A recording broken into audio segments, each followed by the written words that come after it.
contenu dans votre magazine, les questions écologiques vous intéressent parce que votre santé en dépend. Nous allons parler de la santé du bassin du Congo. Nous parlerons également du marché carbone et aussi de l'apport de la société ERA Congo Wildlife Carbone. Dans quelques instants, pour en parler, nous recevons l'administrateur gérant de cette entreprise.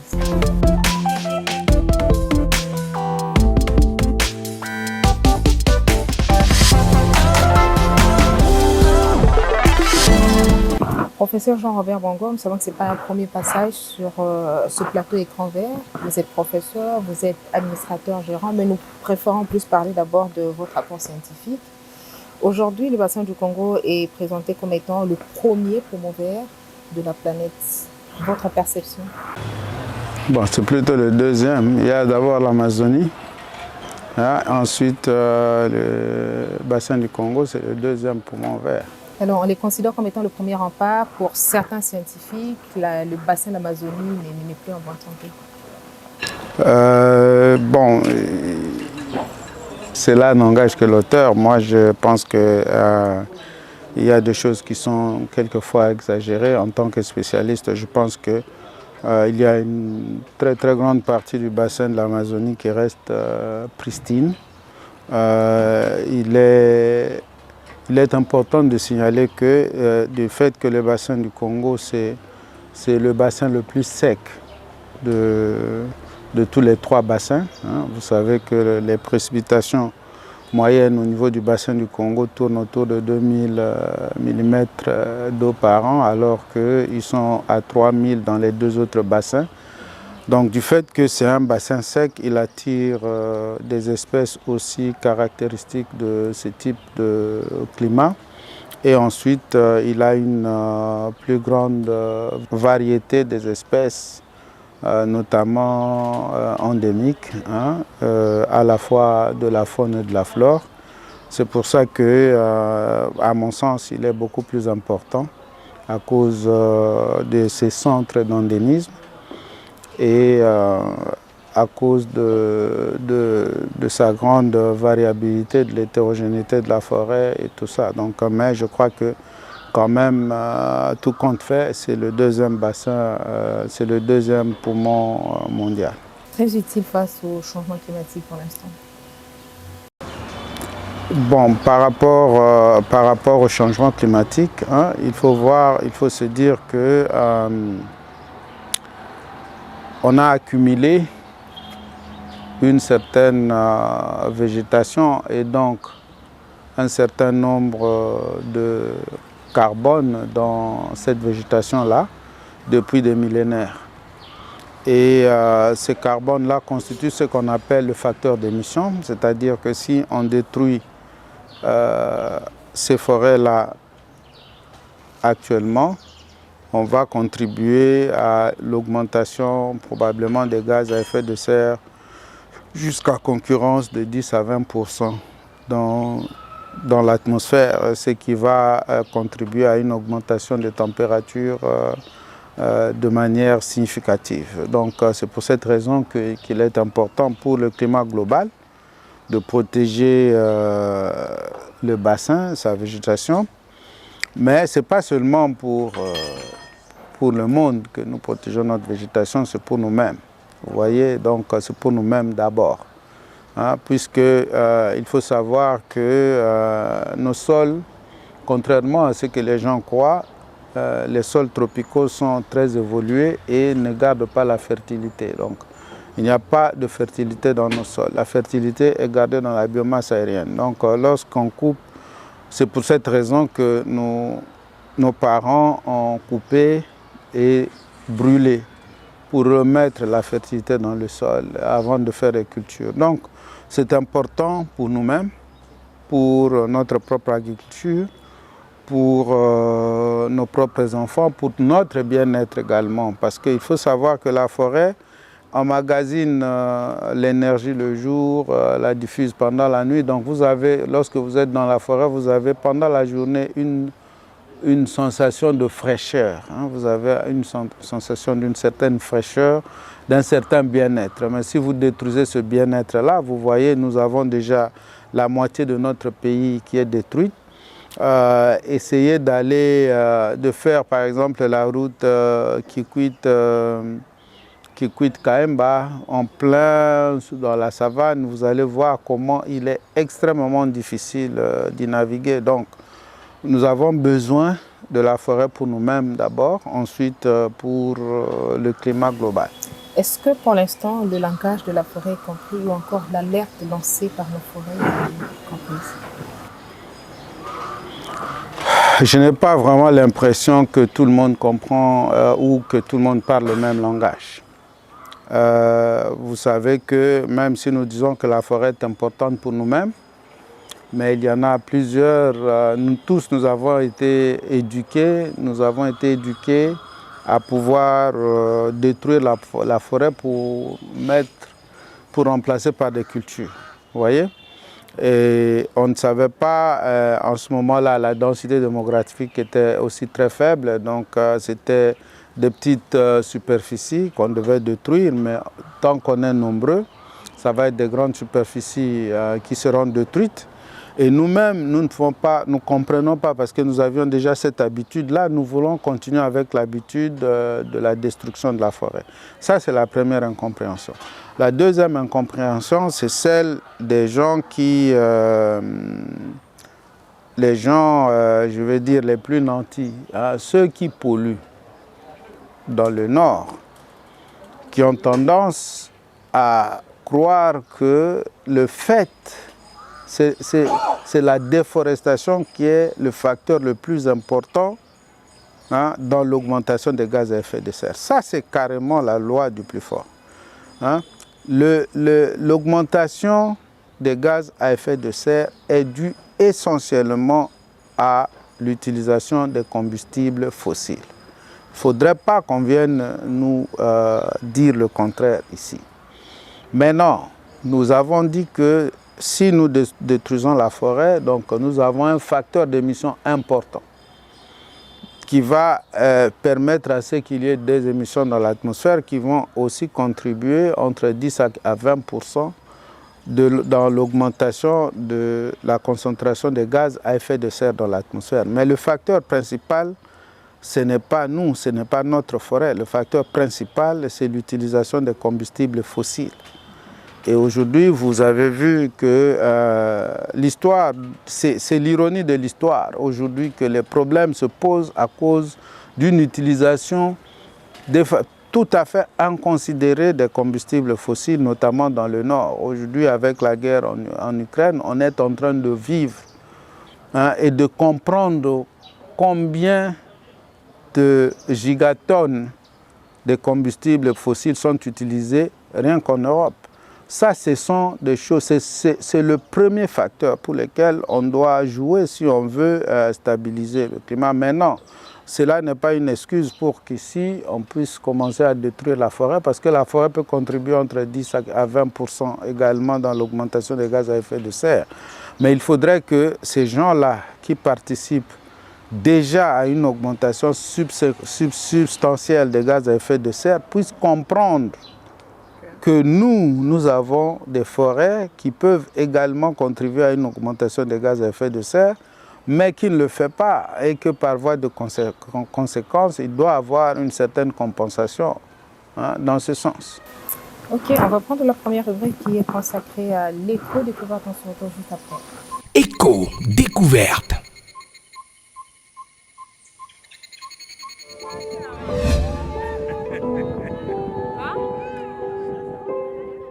Pour bien se rendre compte de l'ampleur du travail abattu et surtout de l'apport du projet, nous avons parcouru quelques sites de la concession. À bord d'un canot rapide, sur les lacs Maïndombe, le moment était inédit pour une merveilleuse exploration. Les abords du lac, dans une partie de la concession, s'y sont admirablement livrés en spectacle. Pris en proie par l'étillage, ces endroits constituent des habitats des crocodiles, enfouis dans ces trous, de ces grottes, confondus à leur morphologie, un endroit stratégique bien trouvé pour ces espèces souvent confondues au décor. Cette démonstration de force de la nature est aussi singularisée par une grotte aussi étonnante avec une marque de la carte d'Afrique, un dessin beau à voir et qui traduit le fardeau d'un continent, l'Afrique, berceau de l'humanité.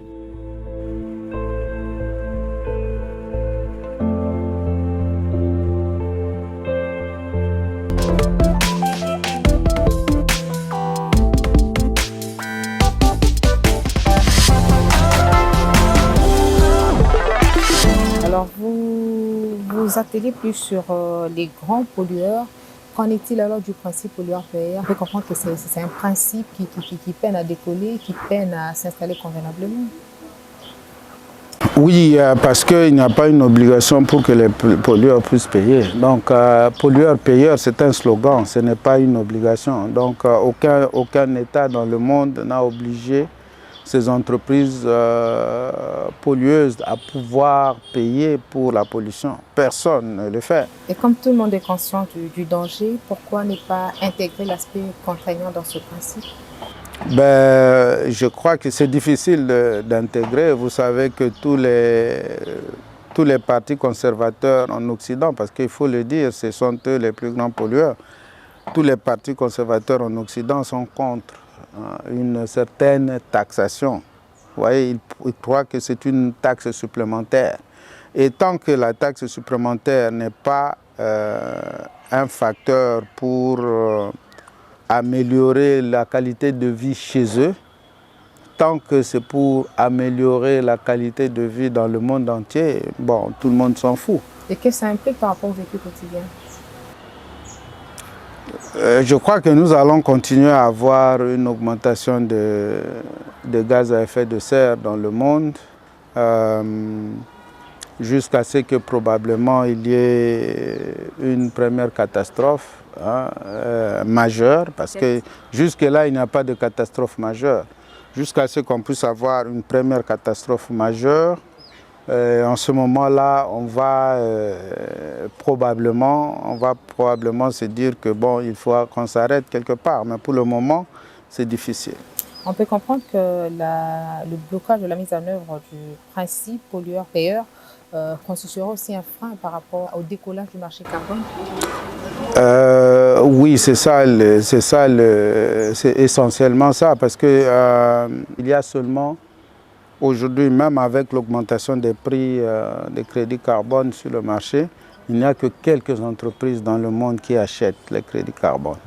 Vous voyez, il n'y a pas plusieurs, et ils les font volontairement.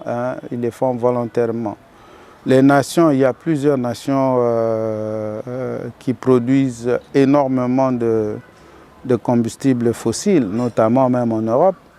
Donc, mais ces nations-là essayent juste de se donner une bonne conscience avec des saupoudrages, mais pas vraiment des actions d'envergure pour voir ce qu'on doit effectivement faire pour protéger quelle quantité d'émissions, et tout ça, on ne le fait pas.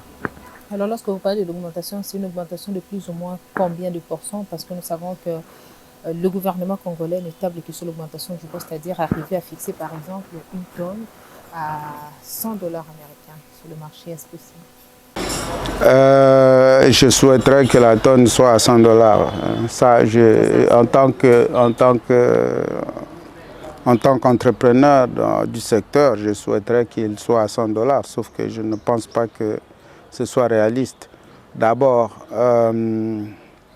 pour le moment, pour répondre à votre question, les prix sont allés carrément de $2 à $3 à $15 actuellement. Donc nous sommes plus ou moins à $15 la tonne en prix moyen. Mais je viens de vous dire qu'il n'y a que quelques entreprises qui achètent les crédits. Donc, compte tenu de la loi de l'offre et de la demande, l'augmentation est due essentiellement à la loi de l'offre et de la demande. C'est-à-dire l'offre n'est pas importante pour le moment.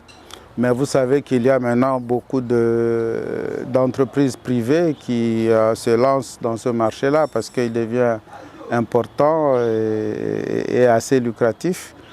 Donc, et ça va déprimer probablement les prix à cause d'une offre importante qui va venir, je pense qu'il y aura encore une augmentation des prix Mais après, il va y avoir une dépression des prix à cause d'une offre importante qui va être là peut-être vers 2024. Donc je crois que vers 2024, on aura une dépréciation des prix. Mais pour le moment, les prix sont à 15 $. Je crois qu'on pourra aller jusque peut-être 25 $ d'ici l'année 2023. Et puis après, on va avoir une baisse sensible des prix à cause de l'offre qui sera importante. Alors, nous savons qu'il y a deux types de marchés, celui de la compensation obligatoire et celui de la compensation volontaire. Pourquoi est-ce que les gens sont plus intéressés par celui de la compensation volontaire? Parce qu'il n'y a pas une compensation obligatoire. Je viens de dire qu'il n'y a pas une obligation pour les entreprises à pouvoir compenser.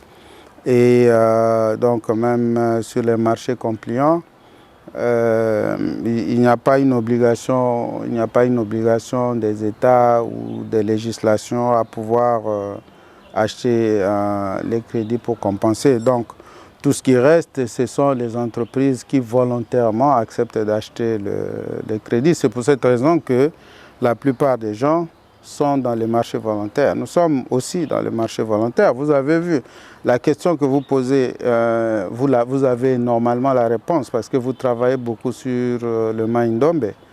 Hein? Donc le Maïndombe, c'est vraiment un exemple où on a une juridiction RED+, Maïndombe, qui devait normalement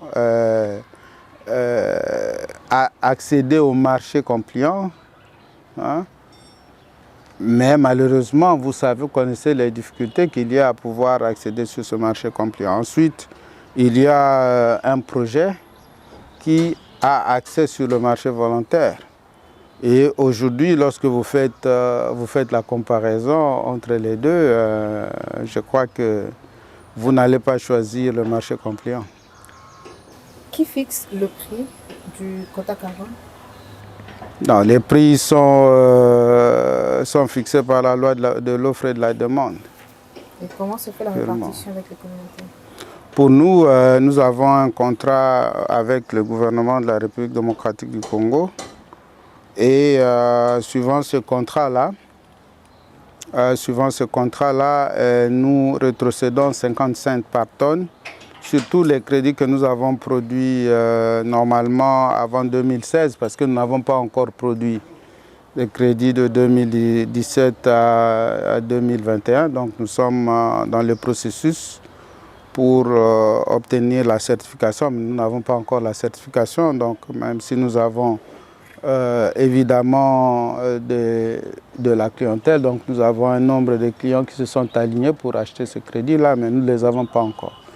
Donc nous avons les crédits de 2016 jusqu'à 2011 et ces crédits-là, nous les avons vendus au prix moyen, je veux dire de 3 $ la tonne.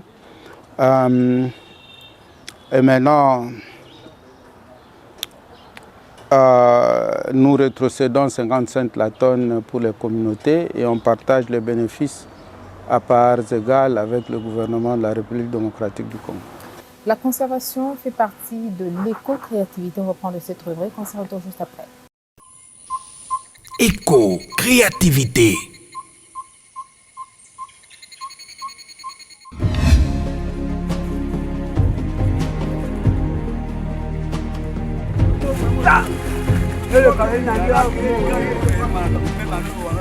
La communauté d'Ikita est parmi les plus grands producteurs de miel dans la République. Mais ils produisent ce miel-là en allant grimper dans les arbres le long de la rivière qui est juste à côté ici. Mais ce n'est pas nécessaire qu'ils puissent aller mettre leur vie en danger en montant dans les arbres pour aller récolter le miel. Donc c'est pour ça qu'on a amené des techniques qui leur permettent de continuer le travail qu'ils font en mettant les ruches à terre qui vont produire du miel à côté de leur village.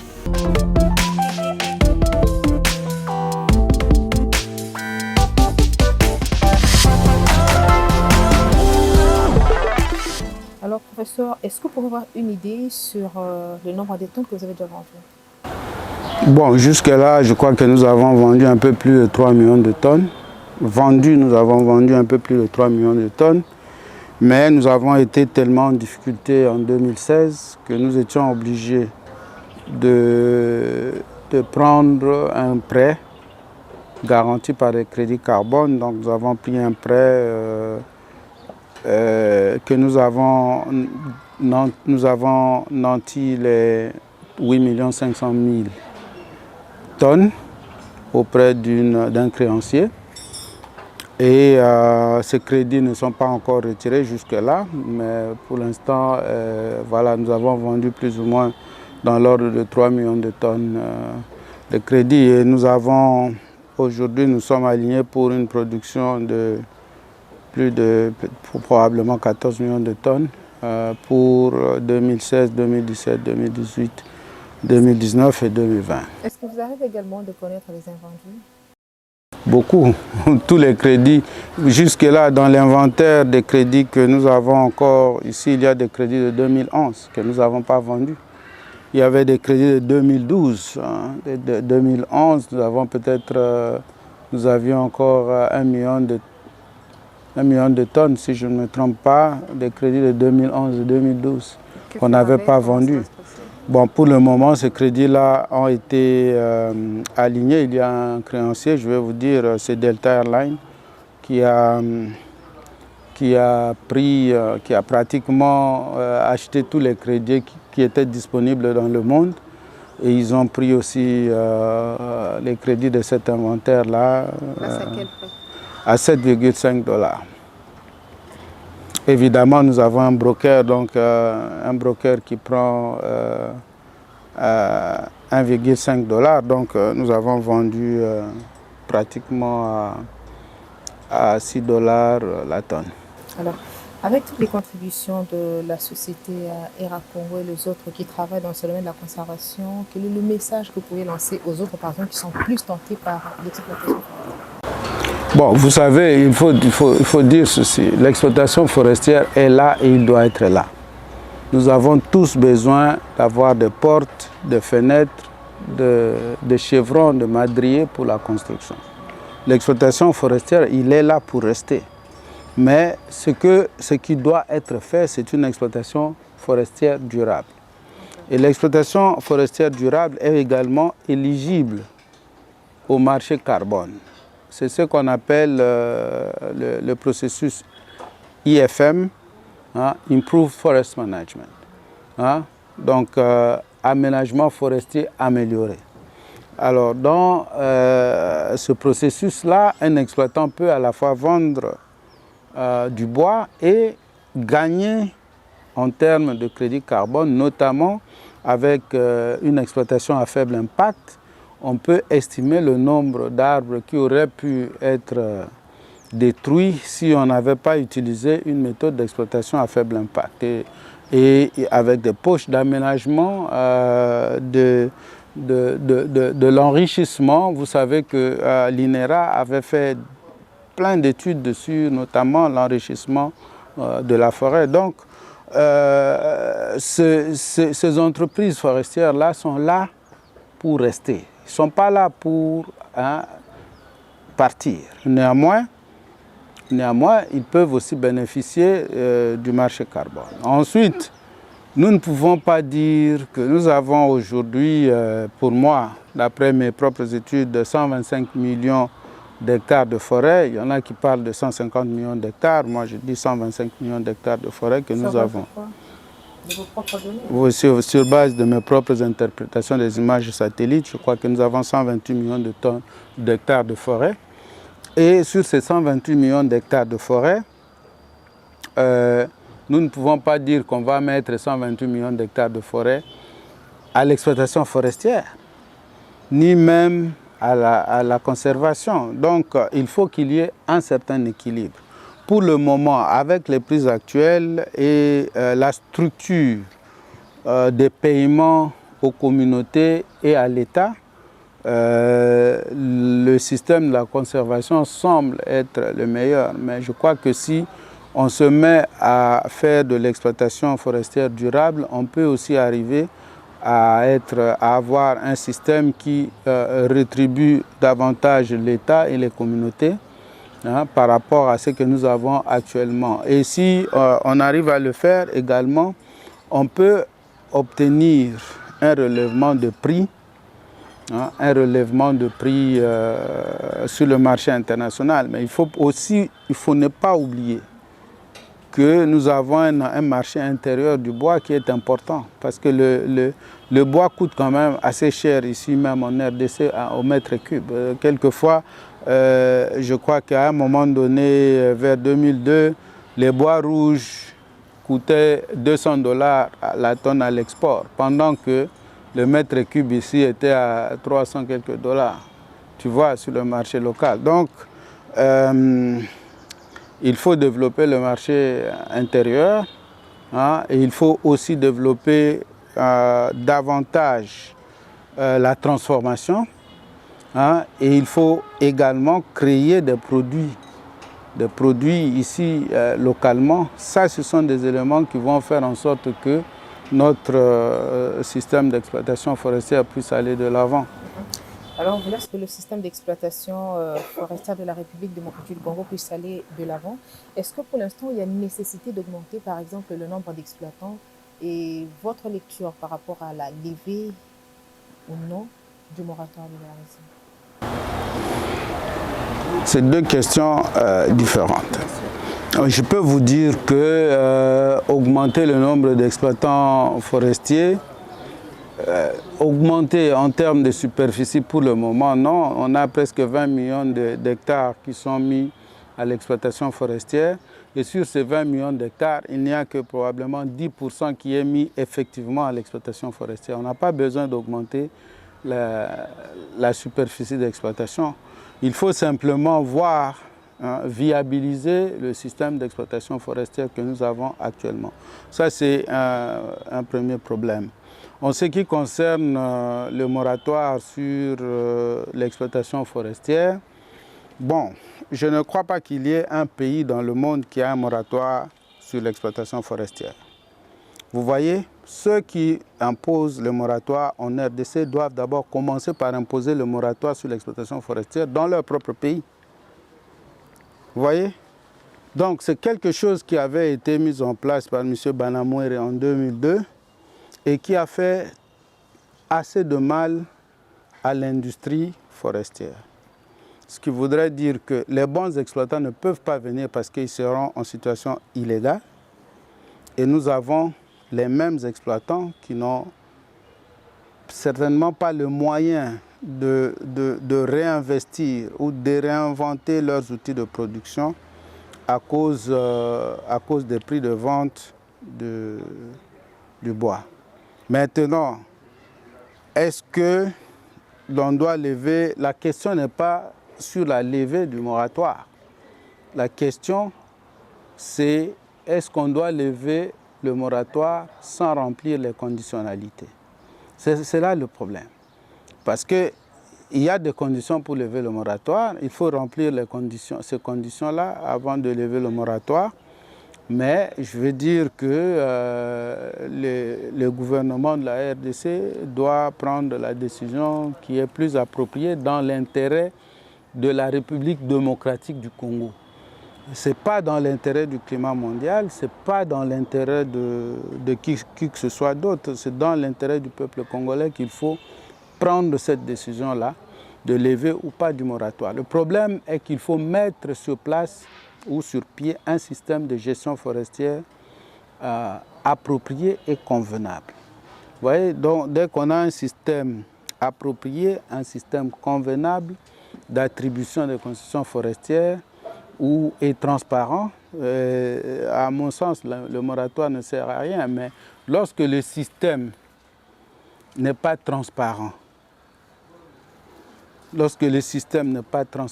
qu'il n'est pas approprié, en ce moment-là, c'est peut-être mieux d'avoir le moratoire comme système de contrôle, mais le tout comme garde-fou. Mais il faut se dire que c'est dans l'intérêt de la population de la République démocratique du Congo qu'il faut prendre la décision ou pas de lever le moratoire. Ce n'est pas dans l'intérêt des partenaires internationaux. Alors, nous apprenons aussi à travers la rubrique Concept vert. Concept vert.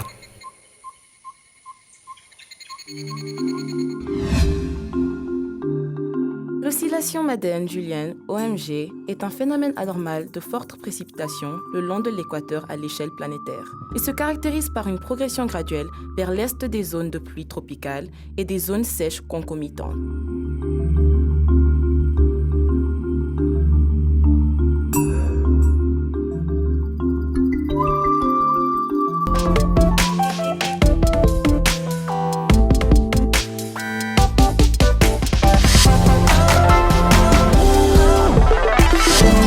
Jean-Robert Bongo, c'est quoi la grande affiche de la société ERA Congo Wildlife Works Carbone pour cette année 2022? Bon, 2022 devra être une bonne année pour nous, surtout pour les communautés. Vous savez que nous sommes dans le temps par rapport au cahier de charges, mais nous allons faire plus que ce qui est prévu dans le cahier de charges. Nous espérons arriver à la construction d'un bâtiment scolaire pour chaque village de la concession, même ce qui n'était pas prévu dans le cahier de charges, améliorer le système de desserte en soins de santé dans la zone de la concession. Ma passion, c'est d'aider les communautés. Ma passion, ce n'est pas de m'enrichir ni d'enrichir ma société, mais bien sûr que la société a investi, elle doit avoir des dividendes. L'État aussi propriétaire doit avoir ses dividendes. Mais pour moi, personnellement, ma passion, c'est de voir les communautés de la zone du projet améliorer leur qualité de vie. Alors, une dernière question pour terminer. Nous voyons que toutes les sorties médiatiques du président de la République ont toujours une touche écologique, comme pour dire que c'est un président un peu plus écolo par rapport aux autres. Qu'est-ce que ça vous fait, vous, en tant que scientifique, qui travaillez également dans ce domaine de l'écologie? Parce qu'à chaque sortie, c'est le branding du potentiel environnemental du pays et tout ça. Oui, nous sommes extrêmement contents de voir que le président de la République met la République démocratique du Congo à sa place. Parce que vous savez que la République démocratique du Congo, c'est une puissance environnementale et minière. Vous voyez, c'est ça l'important. Lorsque le président de la République démocratique du Congo parle des mines, il est à l'aise. Vous voyez?